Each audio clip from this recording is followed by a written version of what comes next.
सो VFX artist बनने के लिए कई बार आपको कई लोग गूगल में से हज़ारों टॉपिक्स हैं, ऐसे हज़ारों ब्लॉग्स हैं जहाँ पे आपको मिलेगा कि भाई वीएफएक्स आर्टिस्ट बनना है तो पैशन फॉलो करो, क्रिएटिविटी, एडेप्टेबिलिटी। इसके ऊपर मैंने भी आपको एक वीडियो बना के दिया था क्योंकि बहुत सारे बच्चे पूछ रहे थे। लेकिन आज का जो ये वीडियो है वो उस वीडियो को अगर आपने एंड तक देखा ना तो आपको एक्चुअल समझ में आएगा कि अगर आपको एनिमेशन और विजुअल इफेक्ट्स के दुनिया में या ग्राफिक्स डिज़ाइन या कम्युनिकेशन डिज़ाइन कोई भी, अगर आपको इसकी दुनिया में अगर आप कदम रख रहे हो और अगर आपको दूर तक जाना है तो शायद अडेप्टेबिलिटी, टेक्निकल एंड ये सब जो चीज़ें हैं वो तो काम आएंगी, लेकिन उसके अलावा जो कोर चीज़ें हैं कि अगर ये तुम्हारे अंदर है तो ही इधर आना, नहीं तो मत आना, क्योंकि शायद तुमसे नहीं हो पाएगा। सो दोस्तों, मैं हूं कुमार ब्रजेश और एक बार फिर से लेकर आ गया हूं आप लोगों के लिए एक बेहतरीन वीडियो। स्वागत है हमारे YouTube के चैनल में। देखो, आज का जो ये वीडियो है ना, बहुत बेहतरीन वीडियो है जहां पे मैं तुम्हें ऐसी चीज़ें बताने वाला हूं कि अगर तुम इस फील्ड में आने की सोच रहे हो, लाइक अगर आप चाहते हो कि हमें विजुअल इफेक्ट्स की दुनिया में करियर बनाए, एनिमेशन आर्टिस्ट बने या फिर कंपोजिटर बने या रोटो पेंट आर्टिस्ट बने, graphics designer, communication designer, fashion designer, whatever you want to be like in future, एक चीज़ अपने दिमाग में डाल लेना। अगर ये कुछ चीज़ें, अगर अब 2-3 पॉइंट मैं बताऊंगा, ये अगर तुम फॉलो करते हो तो ही इधर आना, नहीं तो मत आना, क्योंकि तुम्हारा आना इधर कोई काम का नहीं होगा, तुम्हारा आना इधर पूरा का पूरा बेकार हो जाएगा। तो क्या है वो पॉइंट्स, चलो शुरू करते हैं और एक एक चीज़ मैं तुम्हें समझाता हूँ। अगर तुम विजुअल इफेक्ट्स की इंडस्ट्री या एनिमेशन की दुनिया, क्योंकि ये एक क्रिएटिव दुनिया है भाई, ठीक है, यहाँ पे वो ऐसा मैथ्स, सम्स, सवाल जवाब ऐसा नहीं है। यहाँ पे जो भी है सब तुम्हारे खोपड़े का इस्तेमाल करना है। ये जो तुम्हारा है ना ब्रेन, इधर मगज, इसका इस्तेमाल करना है और इसका इस्तेमाल करके तुम टिक सकते हो इधर। तो अगर तुम प्लान कर रहे हो कि तुम्हें एनिमेशन और विजुअल इफेक्ट्स सीखना है, मैं जॉब की तो छोड़ दो, उसमें करियर में आपको क्या करना है वो तो पढ़ने की बात की, जिसकी वीडियो मैंने ऑलरेडी बना रखी है।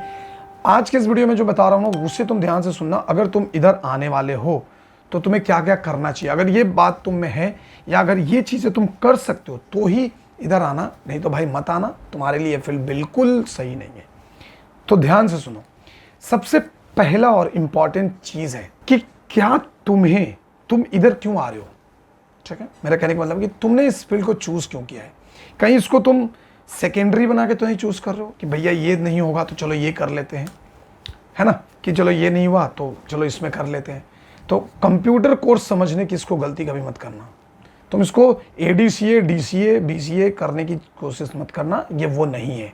पहले समझा देता हूँ तुम्हें। बहुत लोग ये करते हैं कि इंजीनियरिंग कॉलेज में एडमिशन लिए या BBA किया, BCom कर लिया, मास्टर भी कर लिया, अब देख रहा है कि साला जॉब तो मिल नहीं रहा है, अब मिलता नहीं है, तब वो आ जाते हैं इधर से एनिमेशन और विजुअल इफेक्ट्स करने कि चलो कुछ कर लेते हैं इधर, अब इतना पैसा तो लगाया, थोड़े और लगाते हैं। तो भाई ये जो फील्ड है ना, या जब तुम एनिमेशन विजुअल इफेक्ट्स सीखने जाते हो तो तुम कोर्स करने जाते हो, ना कि तुम पैसे देकर और ऑफर लेटर खरीदने जा रहे हो, ठीक है। तो ये बात याद रखना। मतलब ये ऐसा नहीं है, ये इसको मैं कैसे समझाऊं तुम्हें, ये कोई ऑल्टरनेट सब्जी नहीं है भाई कि ये नहीं बना तो चलो ये बना लेते हैं। इसकी इंपॉर्टेंस है, अपना इंपॉर्टेंस है। ये एनिमेशन विजुअल इफेक्ट्स आज के टाइम में ना आलू है जिसके बिना कोई सब्जी नहीं बनता। तो ये चीज़ तो दिमाग में डाल लो। इसको ऐसा नहीं कि चलो ये नहीं मिला तो ये डाल देंगे तो हो जाएगा, नहीं होगा, इसके बिना कुछ नहीं होगा। आगे तुम समझ लो। चलो अब आते हैं दूसरे पॉइंट पे, और दूसरा पॉइंट ये है कि अगर तुम में ताकत है कि भाई तुम 6 घंटा 4 घंटा से लेकर 8 घंटे तक की डेली की प्रैक्टिस कर सकते हो, तभी आना। नहीं तो इधर सोचोगे कि अरे चलो ना ऐसे घूम फिर के कर लूँगा, क्या 1 घंटा इंस्टीट्यूट चला जाऊँगा, उसके बाद 2 घंटा बैठ जाऊँगा, मत आ भाई। मैं पहले से हिदायत दे रहा हूँ, मत आओ, तुमसे नहीं होगा। ये एनिमेशन जो पढ़ाई है ये बाकी सारे ट्रेडिशनल पढ़ाई से हटके है। तुम हो सकता है कि MBA करो, तुम साला पूरा साल मत पढ़ो और एग्ज़ाम से 2 दिन पहले जाकर तुम वो क्या करते हैं उसको मिनी जेरोक्स बनाओ और वो सारी चीज़ें करो, तो मे भी शायद तुम पास हो जाओ। यहाँ पे पास होने से किसी को कोई मतलब ही नहीं है, कोई मतलब नहीं है कि तुम पास होते हो कि फेल होते हो। यहाँ पे जो भी देखेगा सिर्फ और सिर्फ तुम्हारा स्किल देखेगा कि तुम्हें आता कितना है, और अगर तुम्हें नहीं आता है तो तुम्हें कोई नहीं पूछेगा। सिंपल सी बात है, लात मार के निकाल दिए जाओगे। बहुत बहुत बुरा होता है उन लोगों के साथ जो सिर्फ यहाँ पे आकर टाइम पास किए। तो अगर तुम में 4 से 8 घंटे बैठने की हिम्मत नहीं है, प्रैक्टिस करने की हिम्मत नहीं है, तुम्हारे पास टाइम नहीं है, सपोज तुम्हें लगता है कि यार मैं 4 घंटे 5 घंटे तो नहीं दे पाऊंगा, तो मत आओ, कुछ और सीख लो, जाके टैली सीख लो, एक और सीख लो, ऐसे सीख लो, जो भी है सीख लो, इधर मत आओ, नहीं हो पाएगा तुम्हें। और सबसे इंपॉर्टेंट चीज़ तो तुम्हें लास्ट में बताऊंगा, ध्यान से समझना, सबसे इंपॉर्टेंट चीज़ तुम्हें लास्ट में बताऊंगा, जिसको सुनने के बाद तुम्हारे दिमाग की नसें फट जाएंगी कि अरे यार मैं तो अब तक ये सोच रहा था, ऐसा है। ध्यान से सुनना, 2-3 पॉइंट और बता देता हूँ। तीसरी पॉइंट कि अगर इस फील्ड में तुम आते हो, अगर इस फील्ड में आते हो और तुम्हें लगता है कि हमें प्लेसमेंट इंस्टीट्यूट से ही लेना है, तो ये भ्रम पाल के भी मत आना। यस, मैं ये नहीं कहता कि इंस्टीट्यूट वाले प्लेसमेंट नहीं देंगे, लेकिन इस भरोसे मत आना कि इंस्टीट्यूट से प्लेसमेंट लेनी है, बस चलो किसी तरीके से 2 साल पढ़ाई कर लेते हैं, उसके बाद तो इंस्टीट्यूट प्लेसमेंट दिला देगा। आपको इंस्टीट्यूट प्लेसमेंट नहीं दिलाएगा अगर आप इस मेंटालिटी से आ रहे हो, क्योंकि इस मेंटालिटी वाले बच्चे होते हैं कि एकदम रेगुलर क्लास करते हैं, मगर कोई उनका प्लस पॉइंट नहीं होता, कोई भी उनका आउटपुट नहीं होता, तो भाई आपका कोई रोल नहीं है, इधर मत आना। अगली पॉइंट पे आते हैं, और अगला पॉइंट, इसके बाद तुम्हें एकदम जबरदस्त वाली पॉइंट बताऊंगा, जिसके बाद तो तुम हिल जाओगे, लिटरली हिल जाओगे। अगला पॉइंट कि अगर तुम्हें लगता है कि इस फील्ड में पढ़ाई लिखाई नहीं करनी है, मैथ्स का कोई काम नहीं है, ठीक है, मैथ्स का कोई काम नहीं है, या फिर पढ़ाई लिखाई से कोई लेने देना नहीं है, कोई भी इसको कर सकता है, अरे गहरे नथु गहरे टाइप लोग आके इसको कर सकते हैं, तो भाई ये तुम्हारी भ्रम है।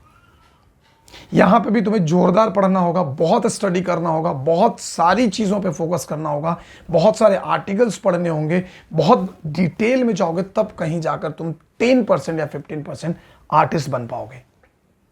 और 10% 15% आर्टिस्ट को कोई पूछता नहीं है, तो तू सोच लो कि तुमको कितनी मेहनत करनी पड़ेगी। अगर ये मन में भ्रम पाल रखे हो ना कि अरे यार यहाँ पे तो ज़्यादा क्या मेहनत करना है, कंप्यूटर ही तो है, यूं चला लेंगे, तो ये कंप्यूटर है, तुम्हारा इंस्टाग्राम का रील या तुम्हारा आईफोन का इंटरफेस नहीं है कि तुम आए और मन मौजी किसी भी तरीके से तुम कुछ भी कर लोगे। नहीं होगा तुमसे, लिख के रख लो। अगर ये भी तुम सोच रहे हो तो इधर मत आना, इधर तुम्हारे लिए जगह खाली नहीं है, तुम पागल हो जाओगे, माइंड तेरा ब्लास्ट हो जाएगा, तुम मत आना। और अब सुनो आखिरी पॉइंट, जिसे सुनने के बाद तुम्हारी नसें फटने वाली हैं और आधे लोग यहीं से शायद बैकआउट भी कर जाएंगे। बहुत सारे लोग इस फील्ड में आते हैं कि भाई 1.5 लाख रुपए, 2 लाख रुपए, 3 लाख रुपए का कोर्स कर लेता हूँ, 3 लाख ही तो फीस है, कर लेता हूँ, और स्टार्टिंग सैलरी हमको मिल जाएगी 40 से 50 हज़ार। तो भाई आज सुन लो, कड़वा सच सुन लो कि अगर तुम इस फील्ड में पैसे के लिए आ रहे हो तो मत आना। अगर इस फील्ड में तुम पैसे कमाने के लिए, पैसे बनाने के लिए आ रहे हो तो मत आना। तुम टिकेगा ही नहीं भाई, तुमसे सर्वाइवल तुम्हारा मुश्किल हो जाएगा, और तुम सोचेगा कि भाई लाइफ में सबसे बड़ी गलती कर दी इस फील्ड में आके। क्योंकि ये एकदम सेम लाइन का कमेंट मैं अक्सर यूट्यूब पे देखने को मिलता है मुझे, और ये वही लोग हैं जिन्होंने 1 साल 2 साल 3 साल जो भी कोर्स किया होगा, फुल टाइम पास किया है, यारी दोस्ती, गर्लफ्रेंड बॉयफ्रेंड, रिश्तेदारी निभाने में जिनकी पूरी 3 साल गुजरी है, वो सारे लोग 6 महीना 4 महीना के जॉब करते हैं, उसके बाद निकाल दिया जाता है, और उसके बाद रोते हैं कि भाई इससे बुरा इंडस्ट्री तो मैंने आज तक नहीं देखा। ये इंडस्ट्री है जहाँ पे तुमको ये नहीं होगा, वो नहीं होगा। भाई बहुत बकवास इंडस्ट्री है, ये लोग कहते हुए नजर आएंगे तुम्हें, और उन लोगों के लिस्ट में तुम भी शामिल हो जाओगे। अगर तुम इधर पैसे के लिए आओगे तो मैं बता रहा हूँ नहीं होगा, क्योंकि इस फील्ड में, ये क्रिएटिव फील्ड है, बहुत पैसा है इधर, बहुत पैसा है सिर्फ उनके लिए जो सिर्फ और सिर्फ आर्टिस्ट बन के आते हैं, या जिनको सिर्फ काम से प्यार है, पैसों से नहीं। भाई अगर तुम पैसों के पीछे भागोगे ना, तो तुम ना तो कभी कुछ सीख पाओगे, क्योंकि तुम्हारा पूरा 3 साल तो ये बर्बाद हो गया कि अरे यार ये सीख लेते तो अच्छा पैसा मिलेगा, ये सीख लेते तो अच्छा पैसा मिलेगा। इस चक्कर में तो तूने अपने 2 साल 3 साल जहां पे तुम्हें पढ़ने चाहिए थे, वो तूने पूरे के पूरे बर्बाद किए हैं। तो तुम्हें यहाँ पे जॉब नहीं मिलेगा ढंग का, और तुम टिकोगे भी नहीं, और तुम्हें पैसे तो मिलेंगे ही नहीं।